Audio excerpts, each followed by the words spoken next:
Bonjour à toutes, bonjour à tous. J'espère que vous allez bien. Bienvenue sur cette chaîne qui est donc une chaîne d'initiation à Montaigne et la Boétie. Alors aujourd'hui, je vais lire un essai, l'essai central du livre 3, chapitre 7, qui s'intitule De l'incommodité de la grandeur. Et je vais le lire en français moderne, dans la traduction de Guy de Pernon, que vous pouvez acquérir en suivant les indications. Alors, cet essai, dans le titre, il y a déjà une thèse. C'est que la grandeur est incommodante. Alors, dedans, Montaigne explique pourquoi. Il explique déjà que lui-même en a horreur et qu'il a aussi horreur de l'autorité. Il n'aime pas du tout l'autorité. Il n'aime ni y être soumis, ni l'exercer. Et il se compare à un Perse, Otanès, qui ne supportait ni de commander ni d'être commandé, et il tire cette référence d'Hérodote. Ensuite, il réfléchit au métier le plus difficile du monde, selon lui, le métier de roi. Pourquoi est-il difficile? Parce que on est entouré de flatteurs. Donc, ici, on a l'impression que Beaumarchais reprend cet essai dans sa formule sans la liberté de blâmer, il n'est point d'éloge flatteur que l'on trouve dans le mariage de Figaro et qui est justement la devise du journal du même nom. Voilà, donc je vais tout simplement lire le texte. Il est assez facile à comprendre en termes de message. Il y a des allusions à la situation politique, à des événements qui sont des choses que Montaigne a dû subir, mais on peut le lire à un autre niveau, simplement comme réflexion par rapport à la facticité de la grandeur. Sur les inconvénients de la grandeur. Puisque nous ne pouvons l'atteindre, vengeons-nous en disant du mal de la grandeur. Et après tout, ce n'est pas tout à fait médire de quelque chose que d'y trouver des défauts. Il y en a en toutes choses, si belles et si désirables qu'elles soient. En général, la grandeur a cet avantage évident de se rabaisser quand cela lui plaît et d'avoir à peu près le choix entre l'une ou l'autre des apparences. Car on ne tombe pas de n'importe quelle hauteur. Il en est dont on peut descendre sans tomber, et ce sont les plus nombreuses. Cette grandeur, il me semble bien que nous la faisons trop valoir, et trop valoir aussi la résolution de ceux que nous avons vus prétendre, ou dont nous avons entendu dire qu'ils l'avaient méprisé, ou qu'ils s'en étaient défaits de leur propre chef. Après tout, elle n'offre pas d'avantage si important que la refuser soit une chose extraordinaire. Si je trouve bien difficile de supporter nos maux, se contenter d'une destinée médiocre et renoncer à la grandeur ne me semble pas demander de gros efforts. C'est une vertu à laquelle moi, qui ne suis qu'un homme quelconque, je pourrais parvenir, sans beaucoup de difficultés, il me semble. Mais que dire de ceux qui veulent tirer parti de la gloire qui accompagne un tel refus? Elle peut receler plus d'ambition encore que le désir lui-même de la grandeur et de ses plaisirs. D'autant plus que l'ambition ne se dirige jamais mieux, selon moi, que par une voie détournée et peu fréquentée. J'aiguise mon courage par la patience, et je l'affaiblis par le désir. J'ai autant de souhaits qu'un autre, et je leur laisse autant de liberté et de démesure, mais pourtant, il ne m'est jamais arrivé de souhaiter un empire ou la royauté, pas plus que la grandeur de ces hautes destinées, vouées à diriger. Je ne vise pas de ce côté-là, je m'aime trop. Quand je songe à m'élever, c'est petitement, d'une croissance restreinte et frileuse, pour moi, personnellement, en fermeté, en sagesse, en santé, en beauté et aussi en richesse. Mais ce crédit, cette autorité si puissante, écrase mon imagination. Et à l'inverse de César, j'aimerais peut-être mieux être deuxième ou troisième à Périgueux que premier à Paris. Et du moins, sans mentir, plutôt troisième que premier dans les hautes fonctions à Paris. Je ne veux pas plus avoir à discuter avec un huissier comme un misérable inconnu que voir s'écarter la foule sur mon passage en signe d'adoration.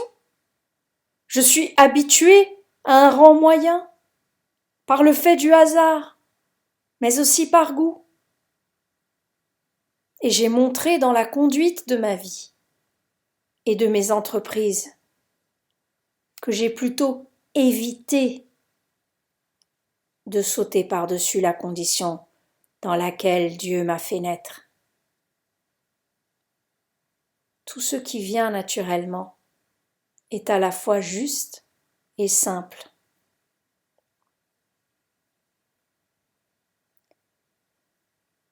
J'ai l'âme tellement timorée que je ne mesure pas un sort favorable selon son importance,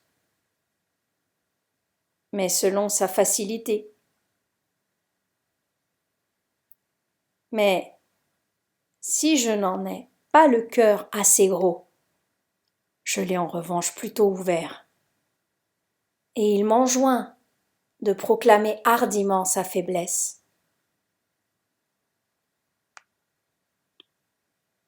Si je devais comparer deux vies, celle de L. Torius Balbus, galant homme, beau, savant, en bonne santé, fin connaisseur en toutes sortes d'agréments et de plaisirs, menant une vie tranquille et bien à lui, l'âme bien préparée devant la mort, la superstition, les douleurs et autres inconvénients de la condition humaine, et qui est mort à la guerre, les armes à la main, pour la défense de son pays, d'une part, et d'autre part celle de M. Régulus, aussi noble et altière que chacun la connaît avec sa fin admirable, l'une sans nom sans éclat, l'autre exemplaire et admirablement glorieuse. J'en dirais certainement ce qu'en a dit Cicéron, si je le savais dire aussi bien que lui. Mais s'il me fallait les appliquer à la mienne,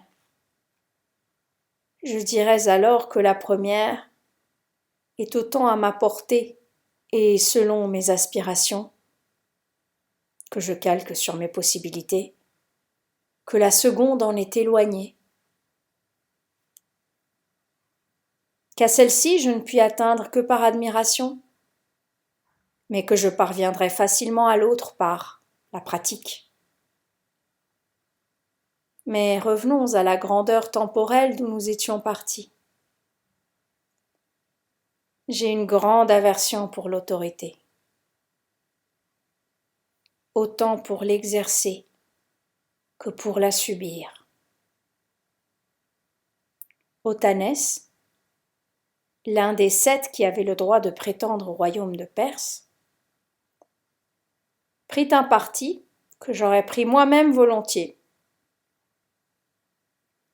Il abandonna en faveur de ses compagnons son droit à pouvoir y parvenir par élection ou par le tirage au sort,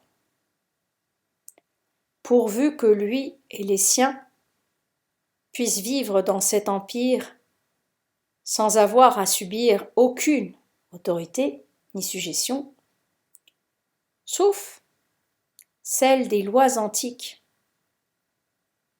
et qu'ils y disposeraient de toutes les libertés qui ne seraient pas contradictoires avec ces dernières. Il ne supportait ni de commander ni d'être commandé. Le plus ardu, le plus difficile métier du monde, à mon avis, c'est d'exercer dignement celui de roi. J'ai plus de mansuétude envers leurs fautes qu'on en a couramment, en considération du poids écrasant de leur charge, qui me frappe. Il est difficile de garder la mesure quand on dispose d'une puissance aussi démesurée. Toujours est-il que, pour ceux qui ne sont pas spontanément les meilleurs, c'est une formidable incitation à la vertu que d'occuper une telle place, où il n'y ait rien de ce que vous pouvez faire qui ne soit consigné et pris en compte, où le moindre bienfait s'applique à tant de gens, et où votre habileté, comme celle des prêcheurs, s'adresse surtout au peuple. Juge peu rigoureux, facile à duper, facile à contenter. Il y a peu de choses sur lesquelles nous pouvons porter un jugement sincère, parce qu'il y en a peu dans lesquelles nous n'avons en quelque façon un intérêt personnel. La supériorité et l'infériorité, l'autorité et la suggestion sont naturellement exposées à la jalousie et à la contestation. Il est inévitable qu'elles s'affrontent et se pillent sans cesse. Ce que dit l'une de l'autre, je ne le crois pas, du tout. Laissons parler la raison à ce propos, elle, qui est inflexible et impassible, quand nous pourrons en finir avec cela. Je feuilletais il y a moins d'un mois 2 livres écossais qui s'opposent sur ce sujet. Le livre populaire attribue au roi une condition pire que celle d'un charretier, et le monarchique le place quelques coudées au-dessus de Dieu, en puissance et en souveraineté. Or voici en quoi consiste l'inconvénient de la grandeur. Et je veux le souligner ici, car je viens récemment d'en faire l'expérience.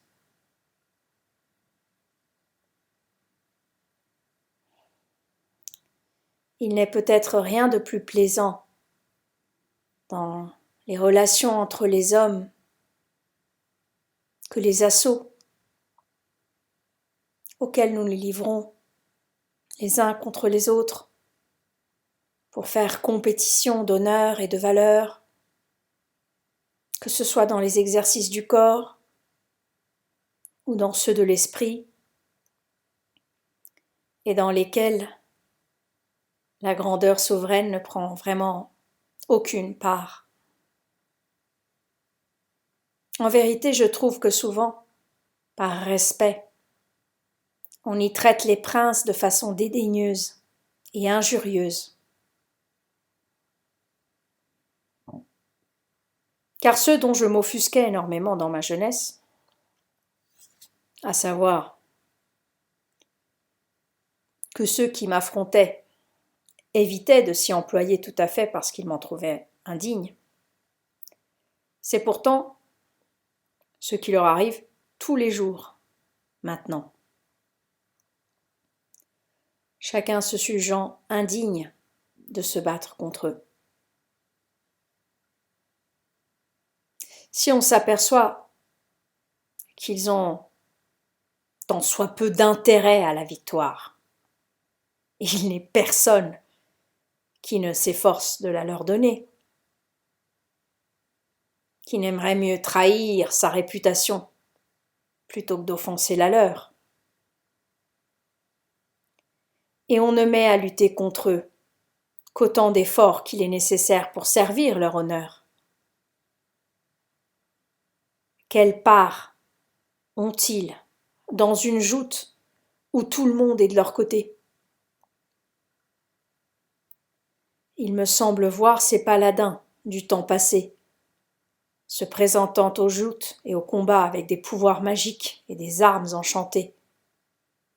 Brisson, courant contre Alexandre, fit seulement semblant. Et ce dernier le lui reprocha, mais il aurait dû lui faire donner le fouet. Carnéade disait que les enfants des princes n'apprennent rien correctement, si ce n'est à manier les chevaux, puisque dans tout autre exercice, chacun s'aplatit devant eux et s'arrange pour qu'ils gagnent. Mais un cheval n'est ni flatteur ni courtisan, et jette le fils du roi à terre comme il le ferait pour le fils d'un trimardeur. Homère a été forcé d'admettre que Vénus soit blessée pendant la guerre de Troie.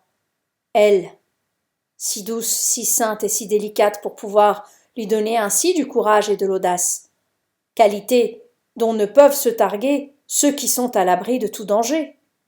On montre des dieux coléreux, peureux, jaloux, souffrants, fuyants, emportés par la passion, pour leur faire honneur des vertus qui prennent naissance chez nous de ces défauts-là.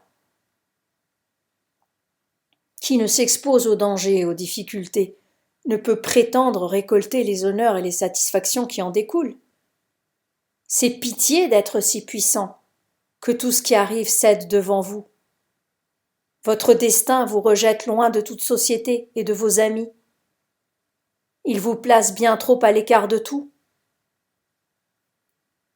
Cette aisance, cette facilité bien commode de pouvoir tout faire plier devant soi est en fait l'ennemi de toutes sortes de plaisirs. Ce n'est pas marcher, c'est glisser. C'est dormir, ce n'est pas vivre.